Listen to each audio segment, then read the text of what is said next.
ஏதாவது பண்ணோமா, ஒன்றே ஒன்று பண்ணோம். ஐயா எனக்கு எதுவும் தெரியாது, எதுவும் தெரியாது. ஓரமாக உட்காந்து எங்கேயாவது கோவிலில் போய், இப்போ நீங்கள் உட்காந்துருக்கீங்க, எங்கேயாவது போய் ஓரமாக உட்காந்து ஆறுமுகம் ஆறுமுகம் ஆறுமுகம் ஆறுமுகம் ஆறுமுகம் ஆறுமுகம் என்று பூதி ஆகமணி மாதவர்கள் பாதமலர் சூடும் அடியார்கள் பதமே துணையர் என்று நாளும்.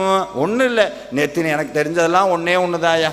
நெத்தி நிறைய உபூதியை வைப்பேன். எங்கள் வீட்டு ஷெல்ஃபில் ஒரு முருகன் படம் இருக்கும், படம் இருக்குது, ஒரு 2 விளக்கு இருக்குது. அதை தாண்டி எனக்கு பெரிய வசதியெல்லாம் கிடையாது.